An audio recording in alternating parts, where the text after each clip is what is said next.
नमस्कार, मी ओंकार अरविंद पेंडसे. आज ब्राह्मण सेवा संघाच्या या पॉडकास्टमध्ये आपलं सगळ्यांचं स्वागत आहे. आपला दर रविवारी ठरलेला असल्याप्रमाणे ह्या रविवारी देखील आपण कार्यक्रम आज घेऊन येतोय.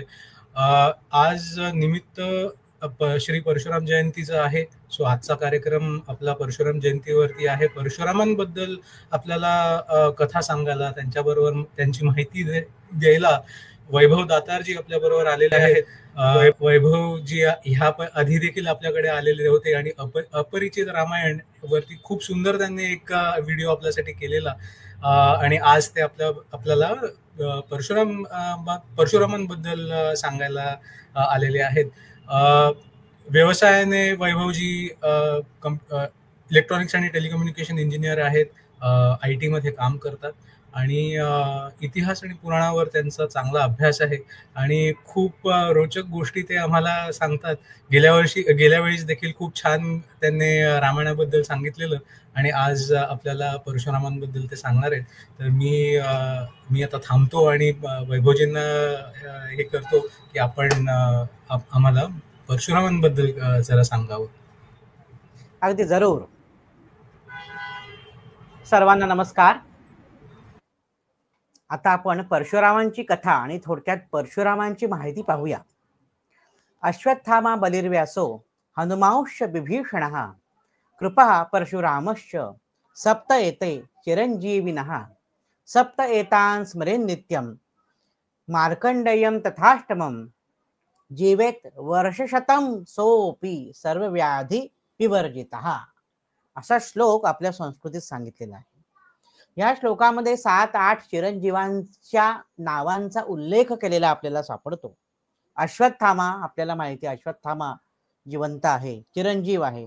बळीराजा, महर्षी व्यास, हनुमंत, विभीषण, कृपाचार्य, परशुराम हे 7 चिरंजीव आणि 8वा मार्कंडेय ऋषी हे चिरंजीव. त्यांपैकी भगवान परशुराम हे भगवान महाविष्णूंचा 6वा अवतार होता. 6वा अवतार भगवान परशुराम, 7वा अवतार म्हणजे प्रभू श्री रामचंद्र आणि 8वा अवतार म्हणजे आपले भगवान श्रीकृष्ण. तर या 6व्या अवताराची जन्मतिथी किंवा त्यांचा जन्मोत्सव हा अक्षय्य तृतीया, वैशाख शुद्ध तृतीया, अक्षय्य तृतीया ह्या दिवशी असतो. नाहं वसामि वैकुंठे योगिनां हृदयेन च मद्भक्ताः यत्र गायन्ति तत्र तिष्ठामि नारद. असं भगवंताचं वचन आहे. जिथे जिथे माझं नाव घेतलं जातं, जिथे जिथे माझं नामस्मरण केलं जातं, जिथे जिथे माझं गुणगान गायलं जातं, तिथे तिथे मी सूक्ष्म रूपात उपस्थित असतो. भगवान परशुरामांच्या बाबतीत अजून एक श्लोक आपल्याला सुपरिचित आहे. साधारणपणे विविध ब्राह्मण सभांच्या घोष वाक्यात, ब्रीद वाक्यात ह्या एका श्लोकाचा उल्लेख असतो. अग्रतः चतुरो वेदान पृष्ठतः सशरम धनुः इदम ब्राह्मम इदम क्षात्रम शापाद अपि शराद अपि. म्हणजे भगवान परशुरामांचं इतकं सुंदर वर्णन केलेलं आहे. अग्रतः चतुरो वेदान, 4 प्रकारचे वेद त्यांच्या समोर आहेत, म्हणजे ते ज्ञानी आहेत. आणि सशरम धनुः, सशर म्हणजे त्यांच्याजवळ धनुष्य आहे, त्याच्यावर शर लावलेला आहे, म्हणजे बाणाने युक्त असं धनुष्य त्यांच्याजवळ आहे. त्यांच्यामध्ये क्षात्र तेजही आहे आणि त्यांच्यामध्ये ब्राह्म तेजही आहे. असा एकमेव पुरुष, एकमेव व्यक्ती, ती म्हणजे भगवान परशुराम. तर या भगवान परशुरामांचे जीवनचरित्र आपण थोडक्यात आज पाहणार आहोत. तत्पूर्वी आपण भगवान परशुरामांच्या जन्माच्या आधीची थोडी माहिती मिळवूया. ही माहिती फारशी नसते कोणाला, तर ही जरा वेगळी माहिती मी आपल्याला आज सांगणार आहे. त्याचं झालं असं की गाधी राजा म्हणून एक चक्रवर्ती राजा होता भारतामध्ये. त्या गाधी राजाची कन्या म्हणजे सत्यवती. गाधी राजाच्या कन्येचं नाव सत्यवती. तिचं भृगु कुळातील ऋचिक ऋषींशी लग्न झालं आणि ते लग्न सुद्धा असं झालं की गाधी राजा हा आपल्या मुलीच्या वराच्या शोधात होता. ऋषिक ऋषी आणि सत्यवती यांची एकदा भेट झाली होती आणि ऋषिक ऋषींना ती सत्यवती ही मनाने आवडलेली होती. तेव्हा ऋषिक ऋषी आणि गाधी राजा यांच्यामध्ये संभाषण झालं आणि गाधी राजाने सांगितलं की तुम्ही मला 1000 श्यामकर्ण अश्व आणून द्या. श्यामकर्ण अश्व म्हणजे काय, तर पांढरशुभ्र घोडे आणि त्याचे कान मात्र काळ्या रंगाचे, असे 1000 घोडे तुम्ही मला जर आणून दिलेत तर मी माझ्या मुलीचा म्हणजे सत्यवतीचा हात तुमच्या हातात देईन. त्यावर तपाच्या प्रभावाने तपःपूत असलेल्या ह्या भृगुकुळातील ऋषिक ऋषींनी तसे श्यामकर्ण 1000 घोडे गाधी राजाला आणून दिले. त्यानंतर गाधी राजाने आपली कन्या सत्यवती ही ऋषिक ऋषींना दिली. त्या दोघांचा परिणय झाला, विवाह झाला. त्यानंतर सत्यवतीने ऋषिक ऋषींची म्हणजे आपल्या पतीची खूप सेवा केली. सत्यवती ही उत्तम पतिव्रता होती. तिने आपल्या पतिदेवांची खूप सेवा केली आणि एक दिवशी पतिदेव म्हणजे ऋषिक ऋषी प्रसन्न झाले आपल्या पत्नीवर आणि म्हणाले तुला काय वर हवाय तो माग. त्यावर पत्नी म्हणाली की मला पुत्रप्राप्ती होऊ दे असा मला वर हवाय तुमच्याकडनं, आणि त्याचबरोबर अजून एक वर मला हवाय, मलाही पुत्र हवा आणि माझ्या मातेला म्हणजे गाधी राजाच्या पत्नीला सुद्धा पुत्र हवा. मलाही मुलगा होऊ दे, माझ्या आईलाही मुलगा होऊ दे. त्या काळच्या वयोमानाचा विचार करता, कालमर्यादेचा विचार करता सून, सासू, आई आणि मुलगी यांचे एकत्रित बाळणपण होत असत. त्यात गैर असं काही नव्हतं त्या काळी. ही घटना आपण सांगतोय ती सत्ययुगातली सांगतोय, त्रेतायुगाच्याही अलीकडची गोष्ट आहे. त्या काळी आयुर्मर्यादा ही जास्ती होती, त्याच्यामुळे सासू सून किंवा मुलगी आणि आई या एकत्रित बाळणपणाला जात असत. त्याच्यामुळे ह्याच्यात गैर काही नाही. तर तिने असा वर मागितल्यावर ऋषिक ऋषी म्हणाले तथास्तु, तसंच होईल, पण त्यासाठी पुत्रकामेष्टी यज्ञ करावा लागेल. त्याप्रमाणे गाधी राजांनी आणि ऋषिक ऋषींनी दोघांनी पुत्रकामेष्टी यज्ञ केला. आणि त्यावेळी जे ब्रह्मरुंद बोलावले यज्ञ सफल करण्यासाठी, त्या ब्रह्मरुंदांनी काय केलं, यज्ञामध्ये आहुती देण्यासाठी जो भात शिजवला जातो तो तयार केला. त्या भाताला वैदिक भाषेत मध्ये म्हणतात चरू. चरू म्हणजे यज्ञात शिजवला जाणारा भात, आहुती टाकण्यासाठी वापरला जाणारा भात.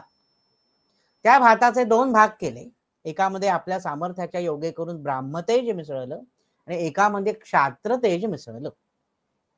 आणि सत्यवतीला आणि तिच्या मातेला बोलवून सांगितलं की ब्राह्मतेज असलेला भाग सत्यवतीने ग्रहण करायचा, कारण ती विप्र स्त्री होती, ऋषिक ऋषींची भार्या. आणि गाधी राजाची जी पत्नी होती म्हणजे सत्यवतीची माता, तिला सांगितलं तू क्षत्रिय आहेस तर तू क्षात्र तेजाने युक्त असलेला भाग ग्रहण कर, असं म्हणून ऋषी समुदाय स्नानाला गेला. परंतु तो भाग ग्रहण करायच्या वेळी अदला बदल झाली. सत्यवतीच्या मातेने ब्राह्मतेज असलेला भात ग्रहण केला आणि सत्यवतीने क्षात्रतेज असलेला भात ग्रहण केला. भात ग्रहण केल्यानंतर ही चूक जेव्हा लक्षात आली तेव्हा त्या दोघींना अतिशय वाईट वाटलं आणि त्या घाबरल्या. त्यावर भृगु ऋषींना त्या शरण गेल्या आणि म्हणाल्या आमच्याकडनं चूक झाली. भृगु ऋषी म्हणाले, भृगु ऋषी म्हणजे भृगु वंशात असलेले ऋषी, ते म्हणाले की माझा आशीर्वाद तर काही फोल जाणार नाही. हे सत्यवती, मी तू ऋषिक ऋषींची पत्नी आहेस, हे सत्यवती, तू आता क्षात्रतेज असलेला भात ग्रहण केलेला आहेस, पण विप्रकुळी क्षत्रिय कसा जन्माला येईल, तर म्हणून तुला पुत्रच हवा होता ना, मग तुला पुत्र होईल, तो ब्रह्मतेजाने युक्त होईल, परंतु तुला प्रपुत्र होईल म्हणजे जो नातू होईल तो क्षात्र तेजाने युक्त असा नातू होईल तुला. म्हणून सत्यवतीला जो पुत्र झाला तो म्हणजे जमदग्नी ऋषी, ते ब्राह्मण होते, ते विप्र होते.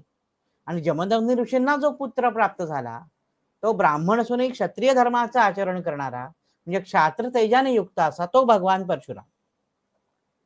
लक्षात येत आहे का आपल्याला सिक्वेन्स मी काय सांगतोय ते. आणि इकडे दुसरीकडे काय झालं, सत्यवतीच्या मातेने ब्राह्मतेज असलेला भाग ग्रहण केला ना, म्हणजे मग तिला विप्र वृत्ती असलेला पुत्र जन्माला येणं अपेक्षित होतं. मग तिलाही आशीर्वाद दिला होता भृगु ऋषींनी की तिला जो पुत्र प्राप्त झाला त्याचं नाव विश्वामित्र. विश्वामित्र राजा होता. म्हणजे ते खरं जन्माने क्षत्रिय होते, परंतु त्यांनी इतकी उपासना केली गायत्री देवीची आणि ते विप्र स्थिती विप्र पद प्राप्त करून घेतलं. ब्राह्मतेज त्यांच्यामध्ये जास्ती होतं, क्षात्र तेज कमी होतं. म्हणजे जर नातेसंबंध लक्षात घेतलात तर जमदग्नी ऋषींचे सख्खे मामा हे विश्वामित्र ऋषी होते. असा सगळा या भगवान परशुरामांच्या जीवन चरित्राच्या आधीची ही सगळी घटना आणि अशी सगळी पार्श्वभूमी, असा संबंध आपण आधी पाहिला मुख्य. आता पुढचा भाग पाहू. जमदग्नी ऋषी आणि रेणुका माता ह्या दाम्पत्याच्या पोटी अक्षय्य तृतीयेच्या दिवशी, वैशाख शुद्ध तृतीयाच्या दिवशी सायंकाळी पुत्ररत्न प्राप्त झालेला आहे त्यांना. त्यांच्या पोटी भगवान महाविष्णूंनी अवतार घेतलेला आहे, तेच म्हणजे परशुराम. परशुराम जयंतीचा मुहूर्त हा संध्याकाळचा असतो पहा. संध्याकाळच्या वेळी त्यांचा जन्म झाला आणि मूळ पाळण्यातलं राव त्यांचं राम किंवा रामभद्र असं होतं. ते परशु नाव कसं प्राप्त झालं परशुराम हे आपण पुढे पाहूच. तर हे परशुराम म्हणजे जमदग्नी ऋषी आणि रेणुका माता यांचे काही एकमेव पुत्र नव्हते. जमदग्नी ऋषी आणि रेणुका माता उभय त्यांना 5 पुत्र होते. त्यातील पहिला होता विश्वावसू, नाव त्याचं विश्वावसू, मग वसू दुसरा, मग तिसरा वसुमंत, चौथा सुषेण आणि 5वे हे भगवान परशुराम. काही ठिकाणी या मुलांची नावं वेगळी सुद्धा दिलेली आहेत जर आपण अभ्यास केला असेल तर. पण मी जो संदर्भ घेतलेला आहे तो रामायण महाभारत आणि टेंबेस्वामी यांनी लिहिलेले दत्त महात्म्य हा ग्रंथ, ह्याचा संदर्भ घेऊन मी आजची कथा तुम्हाला सांगतोय. त्याच्यामुळे त्या ग्रंथांमध्ये ही नावं दिलेली असल्यामुळे मी तुम्हाला हीच नावं सांगतोय. तर हळूहळू दिवसामासाप्रमाणे हा रामभद्र, रामचंद्र म्हणू आपण, रामभद्र हळूहळू दिवसामासाने मोठा होऊ लागला आणि सर्व भावंडांमध्ये शेंडेफळ हे आपलं लाडकं असतं.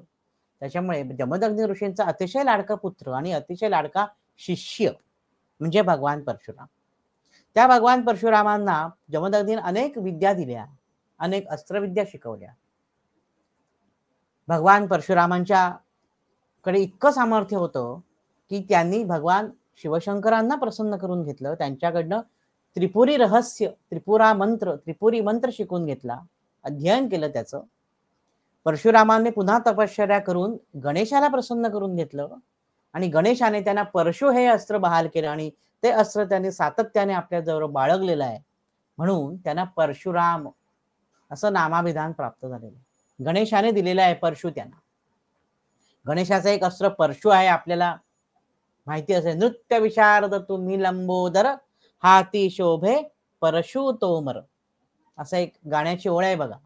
तर भगवान परशुरामांच्या हातात जो परशु आहे तो गणेशाने दिलेला आहे, गणपतीने दिलेला आहे. तर अशा पद्धतीने नवमासांनी मासामासांनी भगवान परशुराम वाढत होते. अनेक अस्त्रविद्या, शस्त्रविद्या, मंत्रविद्या त्यांनी संपादन केल्या होत्या. एक दिवशी मात्र एक अघटित घटना घडली. ती म्हणजे अशी की ही माता रेणुका जी आहे ती नदीवर स्नानासाठी गेली होती. आता माता रेणुका ही काही अशी तशी नव्हती, ती साक्षात भगवतीचा अवतार, पार्वतीचा अवतार होती. जमदग्नी ऋषी हे भगवान शिवशंकरांचा अंश होते. रेणू राजाची कन्या ही रेणुका, ती अयोनिज होती, म्हणजे यज्ञातून प्रकट झालेली होती. तर ह्या रेणुका माता नदीवर स्नानासाठी गेली होती आणि येताना तिला पाणी भरून आणायचं होतं पूर्वीच्या पद्धतीप्रमाणे. तर ती नदीवर स्नानासाठी गेली, स्नान तिने आटोपलं आणि आपल्या वस्त्रामध्ये पाणी भरून घेतलं. बरं का, हा शब्द महत्वाचा आहे. वस्त्रामध्ये आपण घेऊ का वस्त्रामध्ये पाणी? आपण जर कापडामध्ये पाणी घेतलं तर राहील का ते? थेंब थेंब थेंब थेंब सगळं पाणी निघून जाईल. पण ती एवढी पतिव्रता होती, तिच्यात इतकं सामर्थ्य होतं की ती वस्त्रामध्ये आपल्या पदरामध्ये पाणी बांधून आश्रमात आणू शकत. एक थेंब पाणी गळायचं, इतकी पतिव्रता. तर ती स्नानाला गेली, तिचं स्नान आटोपलं आणि तिने सहज पाहिलं की आवाज कुठून येतोय, हसण्याचा, खेळण्याचा. तर एक चित्ररथ नावाचा गंधर्व आपल्या सख्यांसवे क्रीडा करत होता. तो मध्ये होता, बाजूला सख्या सगळ्या उभ्या होत्या, त्याच्या पट्टराण्या असतील, राण्या असतील. एकमेकाच्या अंगावर जलांचे पाण्याचे तुषार उडत होते. सुगंधी द्रव्य अंगाला लावलेली होती, त्याचा सुगंध सगळीकडे पाण्यामध्ये पसरलेला होता. उत्तमोत्तम गजरे आणि आभूषण सगळी त्या राणी परिवाराने, राणी वशाने घातलेली होती. अशा पद्धतीने सुखाने त्यांची इतकी सुंदर क्रीडा चालू होती. हे सगळं पाहून क्षणभर रेणुका मातेच्या मनात आलं की किती सुंदर क्रीडा करतायत नाही हे, एवढंच मनात आलं. दुसऱ्या क्षणी ती भानावर आली आणि म्हणाली, मी पतिव्रता आहे, माझ्या मनात सुद्धा हा विचार येणं चुकीचं आहे. काय आहे अघटित येथे घडले, हे काय असं अघटित घडलं, आता मी काय करू? माझे पतिदेव रागवतील, कारण मी पतिव्रता आहे आणि ते अंतर्ज्ञानी आहेत, ते माझ्या मनातलं सगळं ओळखतात. असं म्हणून अतिशय तिला फार वाईट वाटलं रेणुका मातेला. तिने आपल्या वस्त्रामध्ये पाणी बांधून घेतलं आणि झपझप झपझप पावलं टाकत ती आश्रमाच्या दारापाशी आली. तिच्या अपेक्षेप्रमाणेच जमदग्नी ऋषी दारात असे हात अडवून उभे होते, कारण त्यांची अग्निहोत्राची वेळी जवळ आली होती संध्या. तेव्हा ते तिला म्हणाले, काय ग पापिणी, तुझ्या मनात हा असा विचार आला? अतिशय क्रोधाने लाल झाले. ते म्हणाले, तू पापिणी आहेस, तू आत्ताच्या आता इथून चालती हो. तुझ्या मनात परपुरुषाविषयी कसा विचार आला? नुसता विचार सुद्धा तुझ्या मनाला शिवला कसा? तू भ्रष्ट आहेस, तुझ्याबरोबर मला राहायचं नाही. मी ऋषी आहे, माझ्याकडे फक्त कंदमुळं फळं आहेत. जा तू त्या चित्ररथ गंधर्वाबरोबर जा, ते तुला महालात राहायला मिळेल, तुला विविध प्रकारचे आभूषण घालता येतील, तुला तिथे मिष्टान्न मिळेल. इथे तुला काय मिळणार आहे माझ्यावर? मी एक गरीब कफल्लक ऋषी आहे, तू आता माझ्या बरोबर राहू नकोस, किंबहुना मीच तुझ्या बरोबर राहू इच्छित नाही, कारण भ्रष्ट भार्ये बरोबर मला राहायचंच नाही. असं म्हणून अतिशय रागाने लालबुंद होऊन, जमदग्नीचाच अवतार तो आपण म्हणतो ना, काय जमदग्नीचा अवतार धारण केलाय, मी किती रागवलाय, तसा तो अतिशय रागाने लालबुंद झालेले ते जमदग्नी, की तिला वाटेल तसं अद्वा तद्वा बोलतात आणि बिचारी रेणुका माता सगळं सहन करीत रडत असते. एवढं करूनही जमदग्नी ऋषींचा क्रोध शांत होत नाही. ते आपल्या एका मुलाला बोलवतात, विश्वावसूला बोलवतात. वसू येतो, वसुमंत येतो, सुषेण येतो, एका पाठोपाठ एक सगळ्यांना बोलवतात आणि सांगतात, तुमची माता पापाचारी आहे, तर या पापाचं खंडन केलं पाहिजे, तुम्ही तुमच्या मातेचा वध करा. आता किती मोठा हा बाका प्रसंग आहे पहा. आपले वडीलच सांगतायत, तू तुझ्या आईचा वध कर. तर हे जे 4 पुत्र होते, त्या 4ही पुत्रांनी मातेचं गुणगान गायलं आणि माता ही पित्याहून शतगुणांनी श्रेष्ठ आहे, त्याच्यामुळे आम्ही मातेचा वध करणार नाही, असं जमदग्नी ऋषींना सांगितलं. परंतु आपल्या मराठीत म्हण आहे बघा, रागाला डोळे नसतात, राग हा आंधळा असतो. तर जमदग्नी ऋषींनी क्षणाचाही विलंब न लावता त्यांनाही शाप दिला. ते चौघही बिचारे, त्यांचीच मुलं असून ती मृत्युमुखी पडली. त्यांचं प्राणोत्क्रमण झालं, 4ही मुलांचं स्वतः. आणि आता शेवटी उरला तो म्हणजे भगवान परशुराम. जमदग्नी ऋषींनी त्याला बोलवलं आणि म्हणाले, हे परशुरामा, तू तर माझा लाडका आहेस, तर तू आता माझा ऐकशील का? तुझी माता भ्रष्ट आहे, तिच्या मनात विचार आला, तर तू आता तिचा शिरच्छेद कर. भगवान परशुरामाने क्षणाचाही विचार न करता आपला परशु काढला आणि मातेचं शिरच्छेद केलेलं आहे. सगळं वर्णन आहे दत्त महात्म्यात, टेंबे स्वामी महाराजांनी लिहिलेलं आहे. म्हणजे हे अगदी तंतोतंत खरं आहे, त्याच्यामध्ये काही चूक नाही. आणि पृथ्वीवर सगळं रक्त सांडलं, मातेचं शिर धडा वेगळं झालेलं आहे. परशुरामाने क्षणाचाही विलंब न करता हे केलं. ते पाहून जमदग्नी ऋषी अतिशय प्रसन्न झाले आणि म्हणाले, भगवान परशुरामा, तूच माझा खरा शिष्य आहेस, आज्ञाधारक आहेस, की तू माझी आज्ञा अंमलात आणलीस. मी तुझ्यावर प्रसन्न झालो आहे, तू आता वर माग. भगवान परशुराम म्हणाले, ते तर अतिशय चतुर होते, हुशार होते, मुत्सद्य होते, धोरणी होते. ते म्हणाले की तुम्हाला वरच द्यायचा आहे तर मला 3 वर द्या तुम्ही. पहिले म्हणजे अमरपणा मज जन्मी यावा, अजेय होऊन विजय मिळावा, हाची द्यावा वर मज आता, रेणुकेचा पती. हे रेणुकेचा पती जमदग्नी, मला अमरत्व प्राप्त व्हावं, मला सगळ्या युद्धांमध्ये विजय मिळावा आणि माझी जी भावंड आहेत ती उठावीत. माझ्या आईला मम माता हो पुनर्जीविता, जिवंत होवो मम प्रिय भ्राता, या घटनेची कधी न राहो, तयांच्या मनी स्मृती, भाऊ भावंड जिवंत होऊ देत, माता जिवंत होऊ दे आणि झालेल्या घटनेची त्यांना स्मृती राहू नये असा वर तुम्ही मला द्या. अतिशय चतुराईने त्यांनी वर मागितला आणि ह्यांनी तथास्तु म्हटलं जमदग्नी ऋषींनी. आणि त्याप्रमाणे वराचं फळ म्हणून चारही भावंड झोपेतून उठल्यासारखी कडबडून जागी झाली, माताही जागी झाली आणि त्यांना या घडलेल्या घटनेची स्मृती राहिली नाही, त्याच्यामुळे काही घडलंच नाही असं त्यांना वाटलं. आता या प्रसंगावर थोडंसं भाष्य करणं गरजेचं आहे. पहिली गोष्ट म्हणजे रेणुका मातेला एवढा मोठा दंड द्यायची गरज होती का? साधा विचारच तर ना. परंतु तो विचार कसा मनात येतो? तो विचारच सुद्धा मनात येणं चुकीचं आहे. इतकं त्या काळी पवित्रता आणि पातिव्रत्य पाळलं जायचं.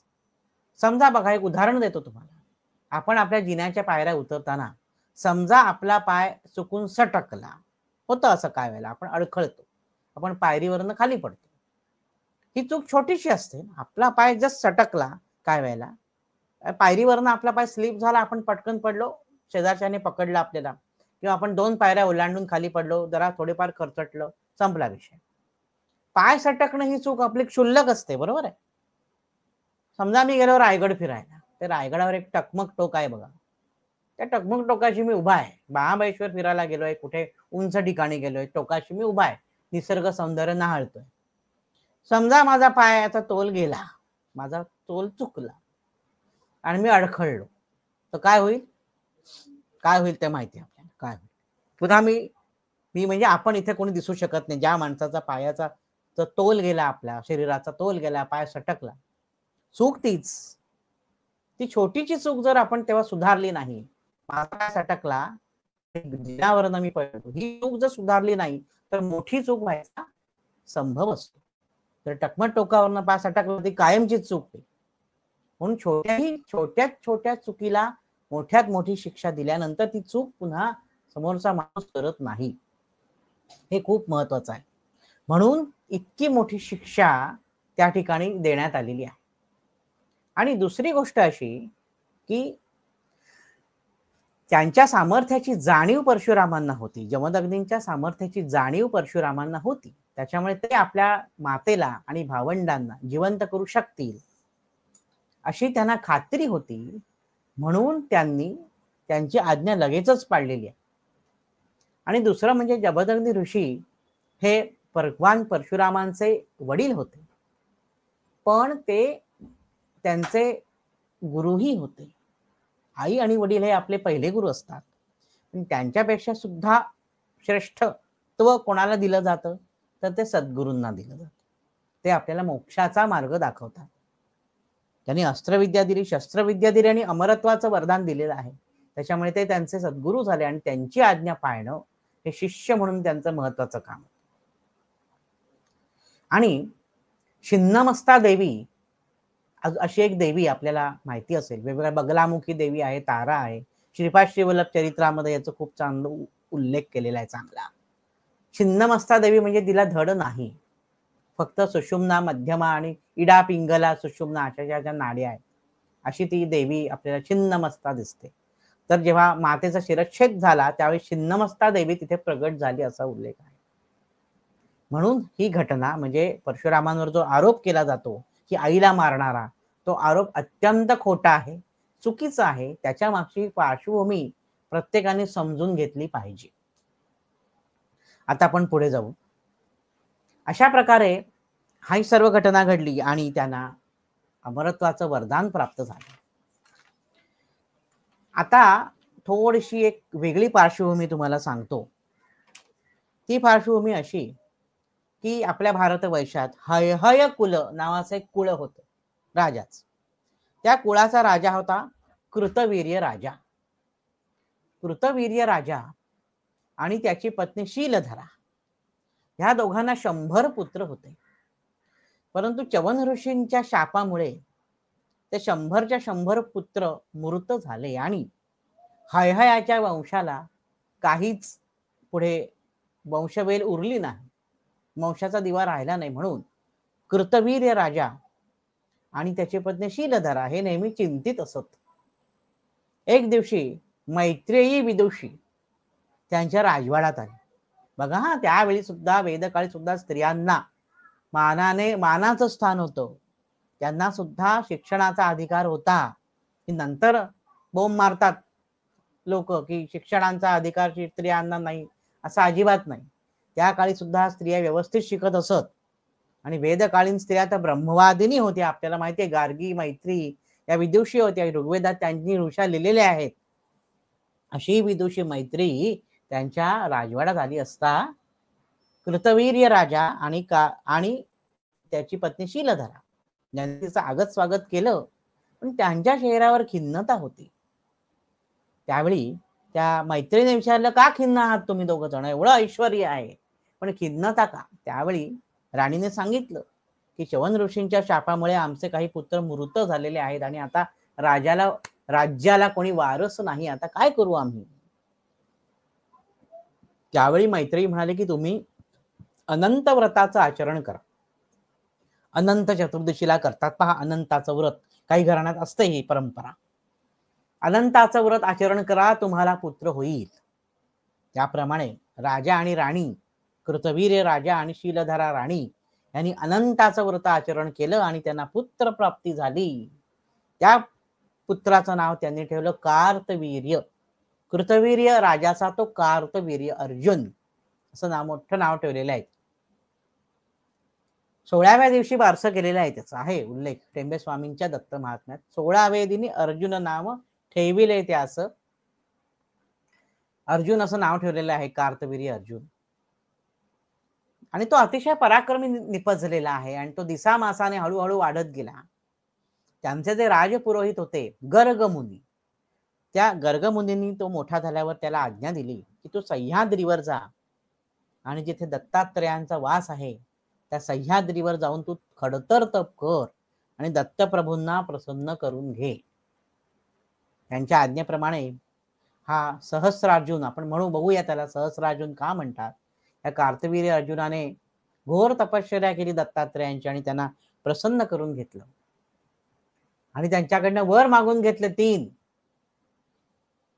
कुठले 3 वर?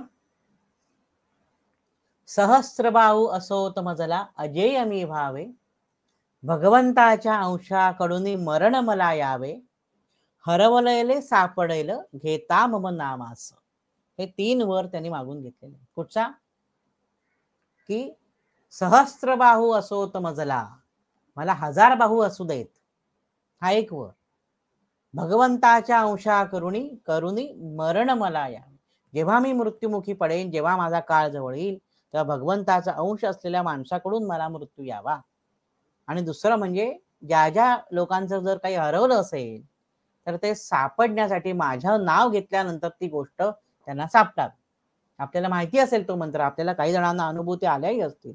कार्तवीर्यार्जुन नाम राजा बाहू सहस्रवा, यस्य स्वर्ण मात्रेण गतम नष्टम च लभ्यते. या मंत्राचा जप केला असता हरवलेली वस्तू सापडते, अशी आपल्या संस्कृतीत श्रद्धा आहे. असा तो महाबलाढ्य महापराक्रमी असा कार्तवीर्य अर्जुन, सहस्रार्जुन म्हणतात त्याला, आणि त्याला 1000 हात होते. 1000 हात होते म्हणजे तसे दिसत नव्हते 1000, होते 2च, पण जेव्हा ते छाटले गेले त्यावेळी 1000 झाले. त्याचं पुढे पाहूया आपण वर्णन. तर हा सहस्रार्जुन राजा अतिशय पराक्रमी होता आणि तो दत्तभक्त होता. हे महत्वाची गोष्ट मला सांगायची. तो राक्षस नव्हता, रावणासारखा कंसासारखा. तो राक्षस कुळातील नव्हता, तो क्षत्रिय कुळातील होता. तर हा जो कार्तवीर्य इतका पराक्रमी की एकदा नर्मदेचं पाणी त्याने अडवलेलं होतं.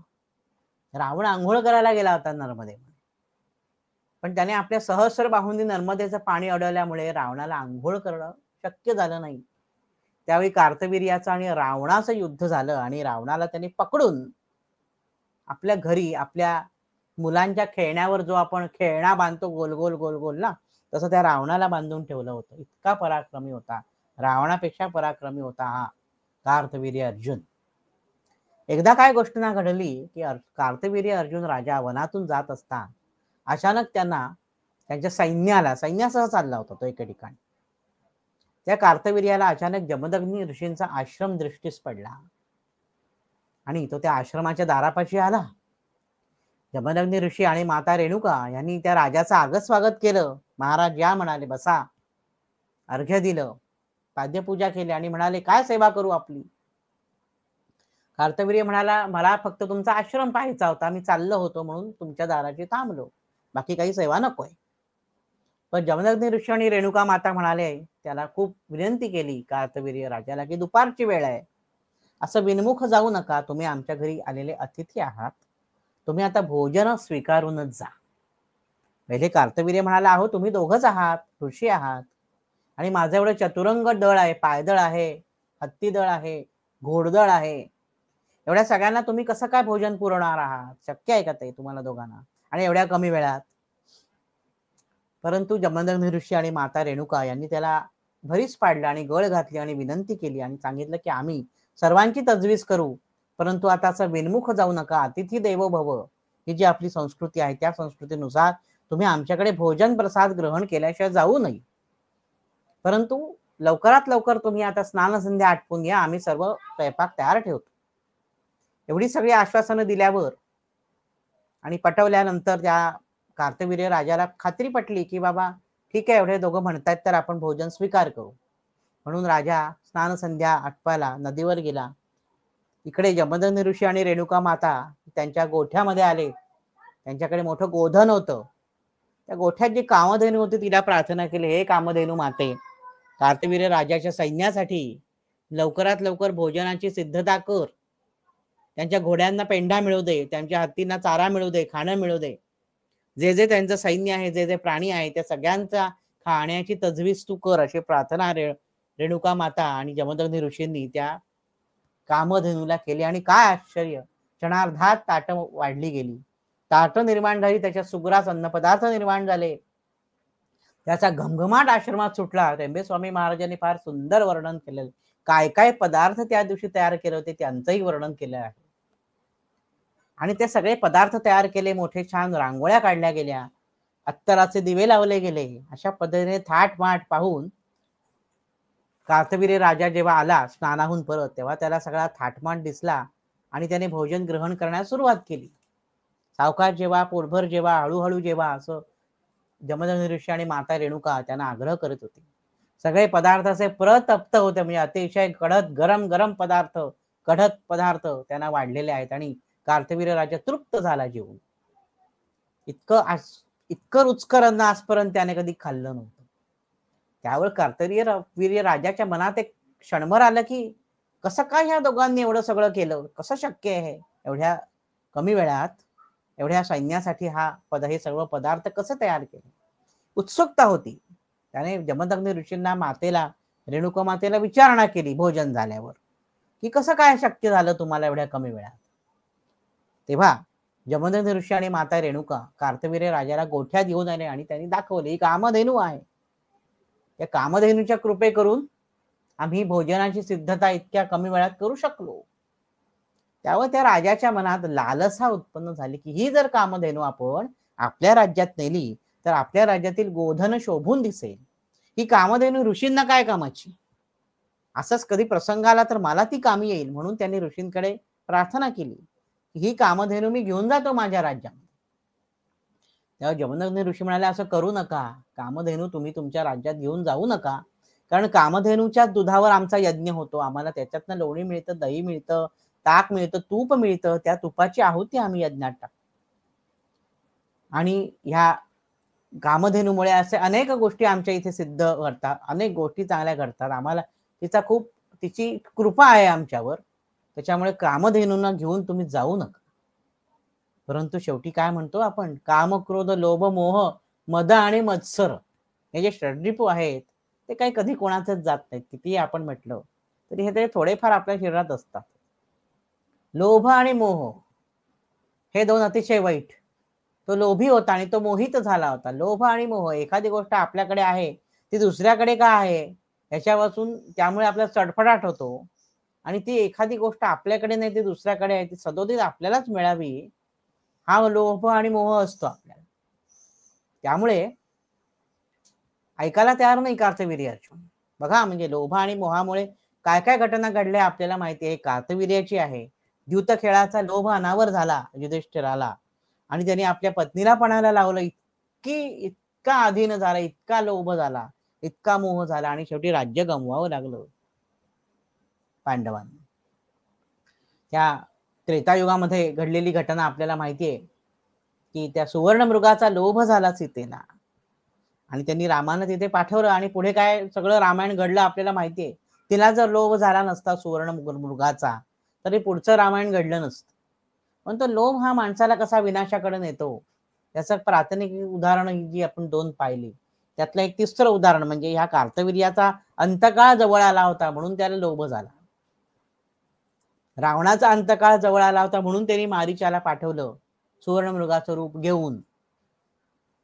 या घटना आपण इथे त्याचा संबंध लावू शकतो. तर लोभ झाल्यामुळे त्यांनी काय केलं, त्या कामधेनूचं दावं खेचलं. ती कामधेनू रडत होती, अंबरत होती आणि फराफरा उडीत तिला तो आपल्या राज्याकडे घेऊन जाऊन रस्त्याने चालू लागला. जमदग्नी ऋषी आणि रेणुका मातेने त्याला खूप विनंती केली, परंतु राजा होता ना तो, त्याला गर्व होता की मी राजा आहे, माझं ऋषींनी ऐकलंच पाहिजे.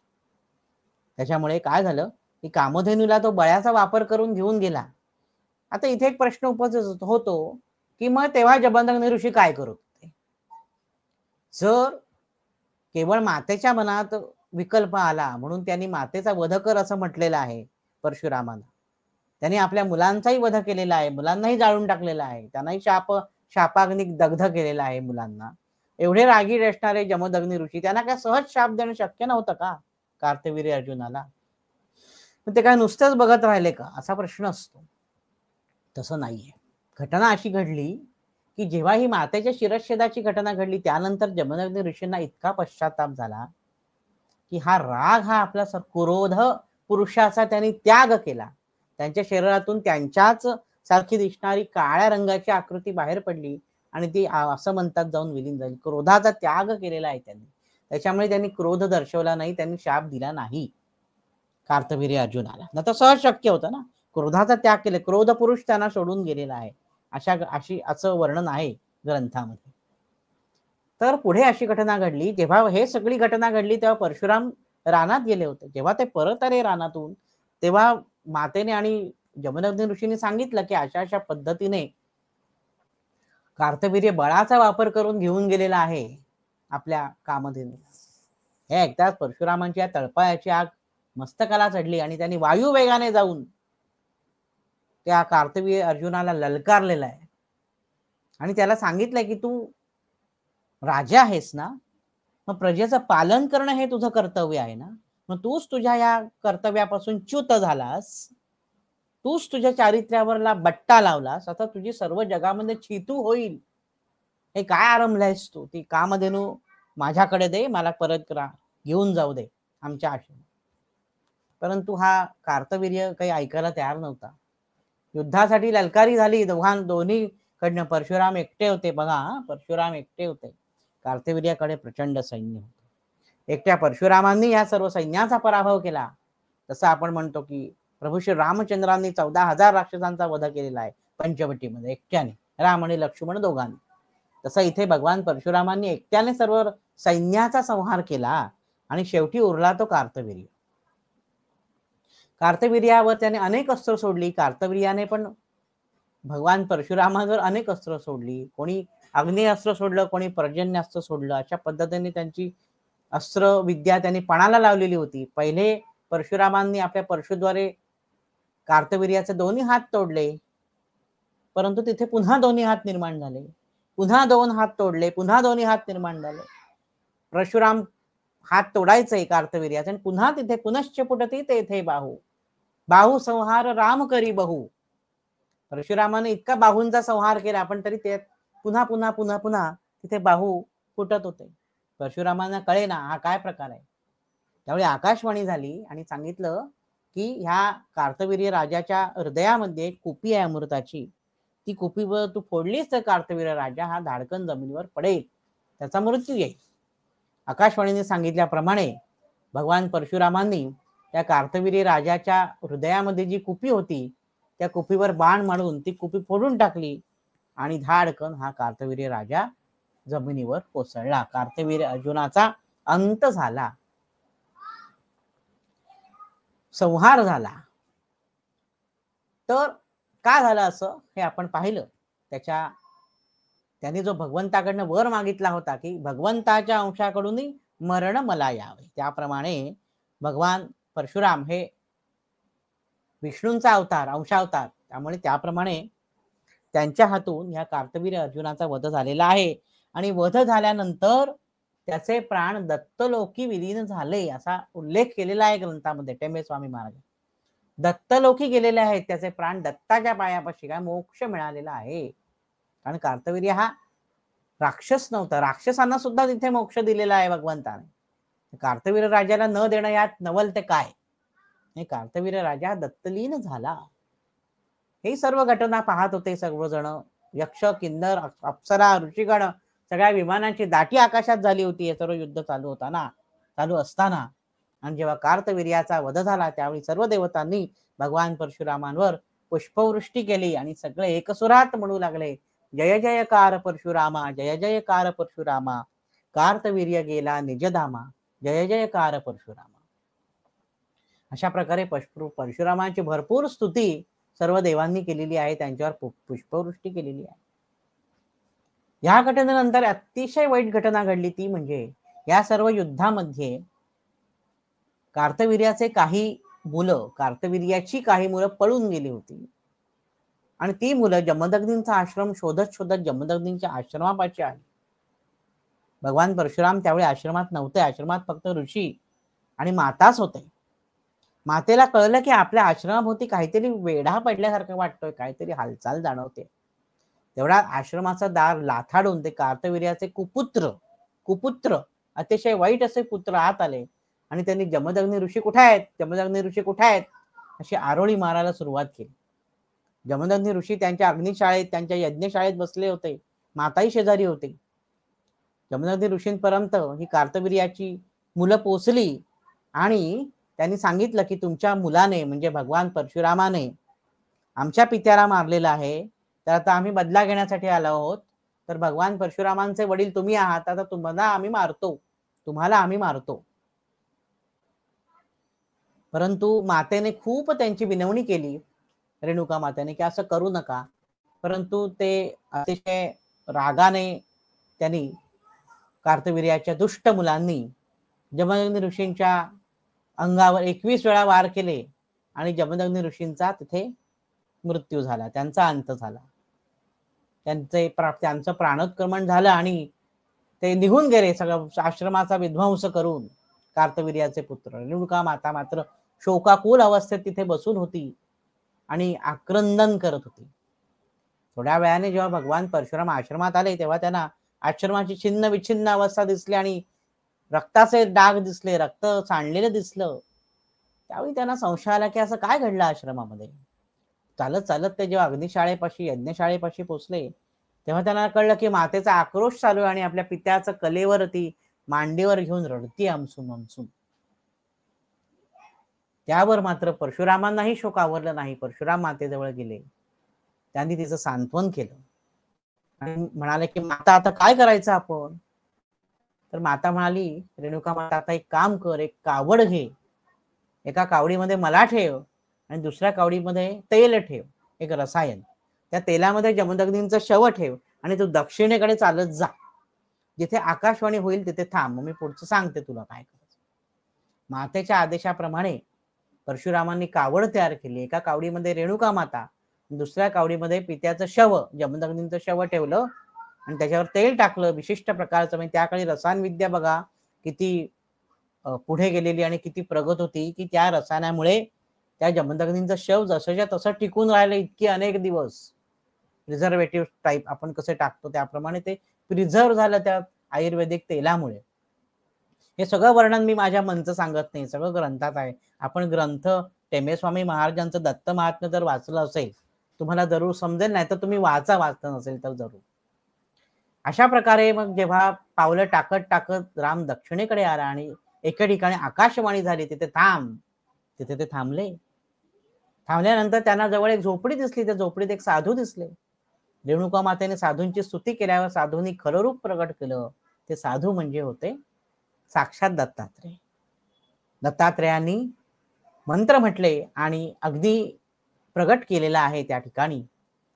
आणि भगवान परशुरामांनी आपल्या वडिलांचा कलेवर वडिलांचा देह त्या अग्नीमध्ये ठेवला आणि रेणुका माता सुद्धा त्यावेळच्या परिस्थितीप्रमाणे सती जाण्यासाठी सिद्ध झाली आणि रेणुका मातेने सुद्धा त्या अग्नीमध्ये प्रवेश केलेला आहे जमदग्नींबरोबर. आता काय झालं, पिताही नाही माताही नाही, अतिशय शोकाकुल झालेले आहेत, अतिशय शोकाकुल. परशुराम अतिशय त्यांनी आक्रोश केलेला आहे. जमिनीवर डोकं आपटायचे, वेड्यासारखं वागायचं असं वर्णन आहे ग्रंथामध्ये. इतका कळवळून त्याने आईला हाक मारली की पुन्हा एकदा रेणुका आकाशवाणी झाली आणि माता म्हणाली आकाशवाणीच्या स्वरूपात, बाळ मी येते तुला पुन्हा भेटायला, मी तुला पुन्हा भेटायला येते, परंतु मागे बघून नकोस, मी हळूहळू जमिनीतून वर येईल. अशी आकाशवाणी झाल्यावर परशुरामांना अतिशय आनंद झाला आणि ते म्हणाले की माते तुला मी कधी एकदा पाहिन असं झालंय ग मला, ये ना तू लवकर. त्या क्षणी धरणी दुभंगायला लागली, भूकंप झाल्यासारखी धरणीकंप झाला आणि हळूहळू हळू रेणुका माता जमिनीतून वर येऊ लागली. परंतु मातेने सांगितलेले ती गोष्ट परशुराम विसरले आणि केव्हा एकदा मी माझ्या आईला बघीन इतकी त्यांना आस निर्माण झाली आणि त्यांनी पटकन मागे वळून पाहिलं आणि मातेने दिलेल्या आश्वासनानुसार माता आहे या अर्ध्या स्थितीतच जमिनीतनं वर आली, कारण परशुरामांनी मागे वळून पाहिलं. ही सर्व घटना घडली ते म्हणजे मातापूर, म्हणजे आजचं माहूरगड. त्या माहूरगडावर जर तुम्ही कधी कोणी गेला असाल तर तिथे रेणुका मातेचा तांदळा आहे, मोठा मुखवटा आहे, पूर्ण शरीर आपल्याला त्या दिसत नाही, फक्त मुखवटाच आहे प्रचंड मोठा, त्यालाच साडी नेसवली जाते, फक्त चेहरा आलेला आहे मातेचा जमिनीतून वर, बाकी झड नाही आलेली, दिसत नाही आपल्याला बाकी सगळं. तर अशी ही रेणुका मातेच्या प्रकटीकरणाची कथा आणि तिथे पुढे परशुरामांचं मंदिर सुद्धा आहे. जर आपण गेला असाल तर आपल्याला आपण ते पाहिलं असेलच, माहूरगडावर परशुरामांचं मंदिर आहे आणि रेणुका मातेचंही मंदिर आहे, मातेचं मंदिर आणि तिच्या पुत्राचं मंदिर एकाच ठिकाणी आहे. हे सगळी घटना घडल्यानंतर मात्र ह्या भगवान परशुरामांनी पण केला की मी 21 वेळा पृथ्वी निक्षत्रिय करीन, कारण ज्यांनी माझ्या वडिलांचा शिरच्छेद केला, ज्यामुळे मी पोरका झालो वडिलांपासून आणि आईपासून, त्या क्षत्रियांना दुष्ट क्षत्रिय 21 वेळा संहारीन, पृथ्वी निक्षत्रिय करीन, असा पण आहे. त्यामुळे दुष्ट हा शब्द महत्वाचा आहे बरं का. उठसूट दिसेल त्या क्षत्रियाला त्यांनी शासन केलेलं नाही, हा एक त्यांच्यावर केलेला एक अन्याय आपण म्हणू की त्यांनी क्षत्रियांचा संहार केला, तसं नाही, दुष्ट क्षत्रियांनाच फक्त मारलेलं आहे. 21 क्षत्रियांशी त्यांनी युद्ध केलं. आता मी जास्त सांगत नाही, आपल्याकडे एवढा वेळ नाहीये, आपण कथा आटोपती घेऊया. 21 क्षत्रियांशी त्यांनी युद्ध केलं आणि सर्व भूमी त्यांनी जिंकली. त्यावर दत्तात्रेयांचा त्यांना पुन्हा आदेश आला की जिंकलेली भूमी तू दान देऊन टाक. तर आपल्याकडे दानाचं महत्व आहे ना आपल्या संस्कृतीत. तर कोण आहे दान घेण्यास समर्थ, तर एकच आहे, ते म्हणजे कश्यप ऋषी. त्या कश्यप ऋषींना तू ती भूमी दान दे. त्यावर अत्यंत मोठा असा यज्ञ, विश्वजित यज्ञ केला भगवान परशुरामांनी. अनेक मोठे मोठे ऋषी तिथे आले होते आणि ते यज्ञाचं पौरोहित्य आचार्यपद साक्षात दत्तप्रभूंनी सांभाळलं. न भूतो न भविष्यती असा तो यज्ञ झाला आणि त्या यज्ञाच्या शेवटी भगवान परशुरामांनी आपल्या हातात अर्घ्य घेतलं आणि ते कश्यप ऋषींच्या हातावर सोडलो आणि म्हणाले, मुनिवरा देतो ही भूमी दान, जिंकित भूमी दान देवनी, करीतो मी तव मान, मुनिवरा देतो ही भूमी दान.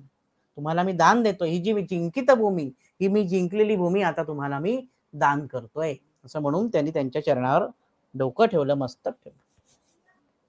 आता पुढे प्रश्न असा उभा राहिला की भूमी दान दिल्यानंतर राहायचं कुठे? कारण जी गोष्ट आपण दान करतो त्या गोष्टीवर, त्या दानावर आपला हक्क नसतो, आपण देऊन टाकलेले असते. तर आता कुठे राहायचा असा प्रश्न भगवान परशुरामांना पडला. त्यावेळी त्यांनी काय केलं, त्यावेळी त्यांनी सागराकडे पाहिलं. नाशिक जवळ, गुजरात जवळ एक डांग नावाचा जिल्हा आहे, तिथे साल्हेर आणि मुल्हेर असे 2 किल्ले आहेत, आपल्याला कदाचित माहिती असतील. तिथे एका ठिकाणी परशुरामांचं मंदिर पण आहे. तर तिथे उंचावर गेले भगवान परशुराम आणि त्यांनी समुद्राला विनंती केली की मला राहायला जागा हवी, तू मागे हट थोडा मागे सरक आणि तुझ्या अधीन असलेली जमीन मला दे. परंतु समुद्राने तसं ऐकलं नाही, समुद्र देवतेने त्यांचं ऐकलं नाही. त्यामुळे भगवान परशुरामांनी आपल्यात अमोघ बाण काढला आणि तो समुद्रावर सोडला. समुद्र मागे हटवला आणि कच्छपासून कन्याकुमारी पर्यंत नवीन भूमीची निर्मिती झाली. त्याला आपण अपरांत म्हणतो, त्याला कोकण भूमी म्हणतो, त्याला परशुरामांची निर्माण केलेली भूमी असं म्हणतो. कच्छपासून कन्याकुमारी पर्यंतचा जो पट्टा आहे ती परशुरामांनी निर्माण केलेली कोकण भूमी आहे. म्हणून कोकणामध्ये विशेषतः परशुरामांना आदराचं स्थान आहे, कारण त्यांच्यामुळे ही भूमी निर्माण झालेली आहे. म्हणून ती भूमी खाजणाची आहे.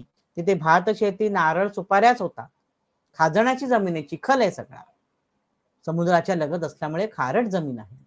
अशा हा सगळा प्रसंग त्यांनी नवीन भूमीची निर्मिती केली, त्यांनी नवीन जमातीची निर्मिती केली, त्यांनी विप्र व्यवस्थेची निर्मिती केली आणि अशा नवनिर्मितीची आस बाळगून भगवान परशुराम हे परशुराम घाट आहे बघा, लोटे परशुराम जवळ, तिथे महेंद्रगिरी पर्वतावर सूक्ष्म रूपाने वास करून राहिले. ही सत्ययुगातली घटना सांगतोय तुम्हाला. सूक्ष्म रूपाने वास करून अजूनही आहेत ते तिथे महेंद्रगिरी पर्वतावर सूक्ष्म रूपाने वास करून राहिले भगवान परशुराम. त्यानंतर त्यांनी फार कमी वेळाला आपलं रूप प्रगट केलेलं आहे.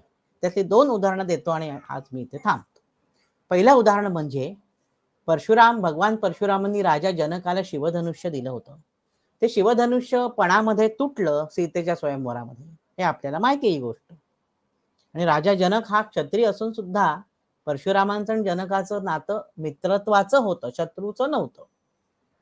तर हे शिवधनुष्य तुटल्याची वार्ता भगवान परशुरामांना अंतर्ज्ञानाने समजली आणि सीतेबरोबर विवाह करून ही सगळी मंडळी, वऱ्हाडी मंडळी जेव्हा परत येत होती तेव्हा प्रचंड मोठं वादळ झालं. अचानक मार्गामध्ये प्रचंड मोठं वादळ झालं आणि त्यातून भगवान परशुराम प्रगट झाले. त्यांनी प्रभू श्री रामचंद्रांना म्हटलं की तुम्ही माझं शिवधनुष्य तोडा. हो म्हणाले प्रभू राम. मग आता अजून एक काम करा, माझ्याकडे वैष्णव धनुष्य आहे, त्याला तुम्ही बाण लावून दाखवा तर तुम्ही खरे योद्धा. असं म्हणून त्यांनी परशुरामांनी रामांच्या हातामध्ये वैष्णव धनुष्य दिलं.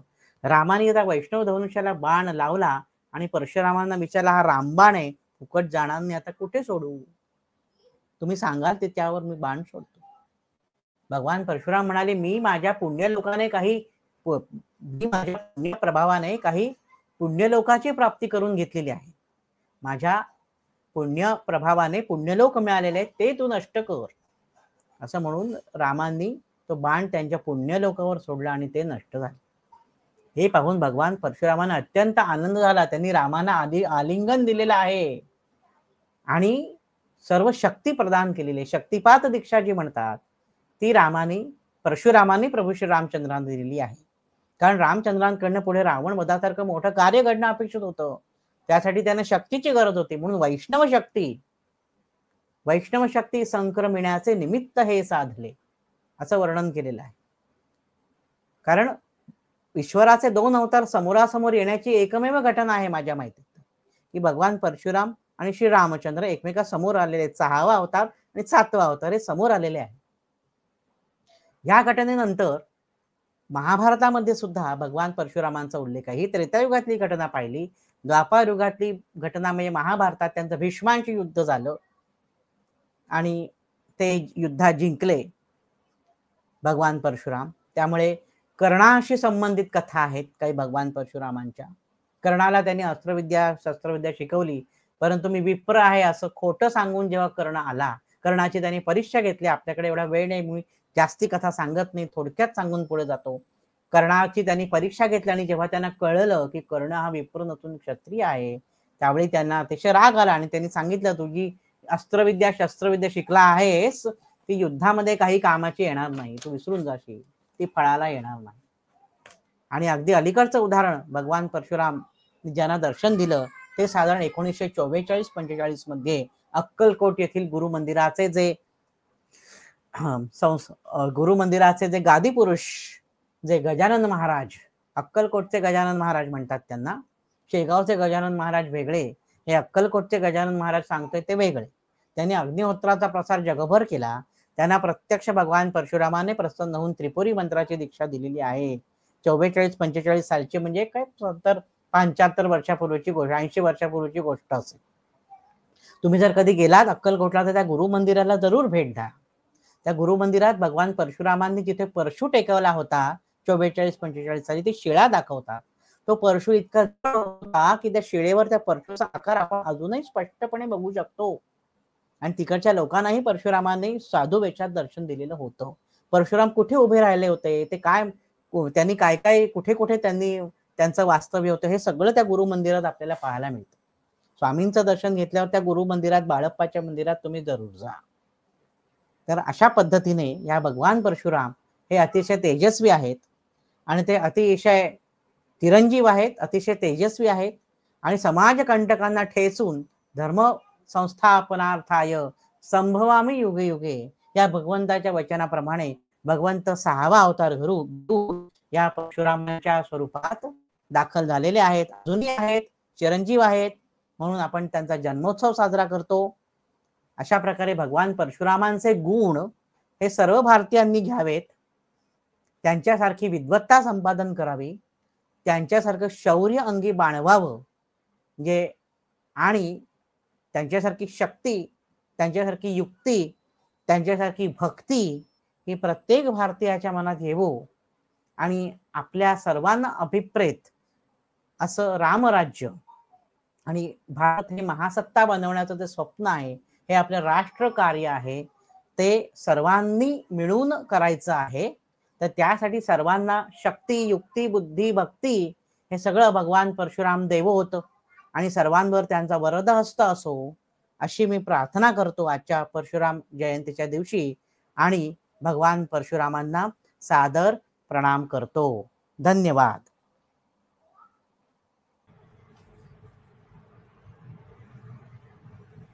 वैभवजी धन्यवाद. खूप खूप छान तुम्ही माहिती आम्हाला दिलीत. परशुरामांबद्दल आणि कार्तिवीर्य अर्जुनाबद्दलची जी रावणाची गोष्ट तुम्ही सांगितली ही सहजा येत नाही आपल्या कथांमधनं किंवा कुठे जे चरित्रामधनं आपण ऐकतो. तर ही गोष्ट खूप सुंदर होती, खूप छान तुम्ही आम्हाला हे समजावलं.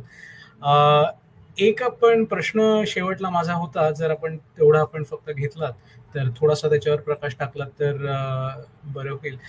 प्रश्न असा होता की परशुराम हे चिरंजीवी आहेत.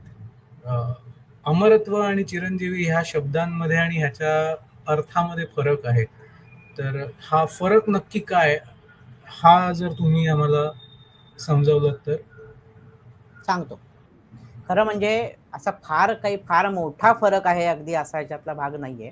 साधारण दोन्ही समानार्थी शब्द आहेत, पण एक छोटासा फरक असा आहे की चिरंजीव आहेत म्हणजे त्यांना कधी ना कधीतरी आपला देह किंवा अवतार संपवावा लागेल. एका कल्पांतापर्यंत ते चिरंजीव आहेत. कल्प म्हणजे एका कल्पामध्ये 4 युग असतात, सत्ययुग, त्रेतायुग, द्वापरयुग आणि कलियुग. तर आता आणि मन्वंतर आपण बघू, एका मन्वंतरामध्ये असे 27 चतुर्युग असतात.